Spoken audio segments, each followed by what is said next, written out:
दोस्तों कल्पना कीजिए 300 ड्रोन एक साथ आसमान में। ईरान का पूरा एयर डिफेंस सिस्टम पंगु हो गया और अब ईरान ने पड़ोसी देशों से सॉरी बोल दिया। लेकिन ये सॉरी इजराइल को नहीं बल्कि उन मुस्लिम देशों को है जिन पर ईरान ने ही मिसाइलें दागी। क्या ये युद्ध का अंत है या सिर्फ शुरुआत? जय हिंद। आज हम खोलेंगे मिडिल ईस्ट का ये रहस्यमयी पन्ना। अगर आप मिस ना करें तो लाइक और सब्सक्राइब जरूर करें। चलिए डाइव करते हैं। देखिए ये क्लिप। ईरान ने अमेरिकी बेस पर 300 ड्रोन एक साथ छोड़े। इनका एयर डिफेंस क्या करे? ओवरवेल्म हो गया। ये नहीं कि 300 अलग अलग बल्कि स्वार्म में जैसे मधुमक्खियां। और नतीजा कतर के अल उदैद एयर बेस पर रडार सिस्टम ध्वस्त, रनवे टूटे। लेकिन दोस्तों ईरान की ये चालाकी नई नहीं। ईरान के राष्ट्रपति मसूद पेजेश्कियन ने कहा, हम पड़ोसी देशों पर अब हमला नहीं करेंगे जब तक वो पहले ना करें। अल जजीरा की लेटेस्ट रिपोर्ट यही कह रही है। लेकिन ये सॉरी क्यों? क्योंकि ईरान की टॉप लीडरशिप वाइप आउट हो चुकी है। आयतुल्लाह खामेनेई के साथ 50 टॉप कमांडर मारे गए। इंटरिम लीडरशिप काउंसिल ने ये फैसला लिया। देखिए ये नक्शा। लेबनान में 123 मरे, जॉर्डन में 5, इराक में 2, कुवैत में 4। ये मौतें ईरानी अटैक्स की वजह से। ईरान ने कहा हमारे ड्रोन गलती से, लेकिन सच्चाई डिसेंट्रलाइज्ड कमांड स्ट्रक्चर की वजह से मैसेज नीचे तक पहुंचने में टाइम लगेगा। 1-2 दिन और इंतजार। अरब लीग रविवार को मीटिंग कर रही है। कुवैत, सऊदी, कतर सब वीडियो कॉन्फ्रेंस पर। लेकिन हुसाम जाकी सही कहते हैं, जब ईरान आपके देशों में हिजबुल्लाह हमास को फंड कर रहा था तब क्यों छुपी? अब सुनिए तेहरान का ड्रामा। इजराइल ने मेहराबाद एयरपोर्ट पर स्ट्राइक की। Helicopter manufacturing facility target. Iran चिल्ला रहा सिविलियन एयरपोर्ट पर हमला। लेकिन दोस्तों ये वही चाल है जो ईरान ने हमास को सिखाई। हमास अस्पताल की छत से रॉकेट दागता है, इजराइल जवाब देता है और दुनिया कहती है अस्पताल बॉम्ब।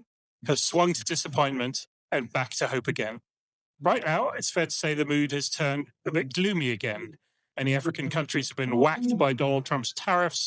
ये इमेज हमास का अस्पताल गेम, वही ईरान की कॉपी। लेकिन युद्ध सिर्फ हवा में नहीं, ग्राउंड पर तूफान आ रहा है। बड़ी खबर, इजराइल ईरानी कुर्दिश मिलिशिया को बैक कर रहा। इराकी कुर्दिस्तान से ग्रुप्स ईरान बॉर्डर पर पुश करने वाले। ट्रंप ने कहा वंडरफुल अगर वो क्रॉस करे। CIA, मोसाद सब कुर्द से बात कर रहे। कुर्द्स कहाँ हैं? Turkey, Iraq, Syria, Iran. 30-40 million. Iran के वेस्टर्न पार्ट में कुर्दिश इलाके पर कंट्रोल ढीला हो रहा। IRGC डिस्ट्रैक्ट हो जाएगा। बाबा शेख हुसैनी ने अल जजीरा को बताया ground operation highly likely. US ने कांटेक्ट किया, क्या करे रेजिम के साथ। पिछले साल सीरिया में कुर्द्स का रोल याद है, अब ईरान में वही। लेकिन ईरान ने जवाब दिया, इराक के कुर्दिश ग्रुप्स पर ड्रोन स्ट्राइक। टेरिटोरियल इंटेग्रिटी तोड़ोगे तो क्रश करेंगे। US का counter, Ukraine tested Merops anti drone system middle east में डिप्लॉय। AI से कंट्रोल ड्रोन जो ईरानी चीप ड्रोन्स को ट्रैक कर गिराते हैं। क्यों? क्योंकि $3 मिलियन की मिसाइल से $500 का ड्रोन गिराना महंगा पड़ता। ईरान कम मिसाइलें यूज कर रहा, ज्यादातर ड्रोन। इजराइल पर लॉन्ग रेंज मिसाइल, लेकिन US बेस पर स्वॉर्म अटैक। IRGC का दावा UAE के अल दफरा पर रडार MQ-9 हैंगर डैमेज। लेकिन दोस्तों ये सब रशिया चाइना का सपोर्ट। रशिया इंटेलिजेंस दे रहा, चाइना फंड। ईरान अकेला नहीं। दोस्तों ईरान का सॉरी शांति नहीं बल्कि स्ट्रेटजी है। Kurdish push, US drones, IRGC strikes, middle east का तूफान तेज। क्या ईरान टूटेगा? कमेंट्स में बताएं। वीडियो पसंद आया तो लाइक, शेयर, सब्सक्राइब करें, बेल आइकॉन दबाएं। जय हिंद, वंदे मातरम, भारत माता की जय।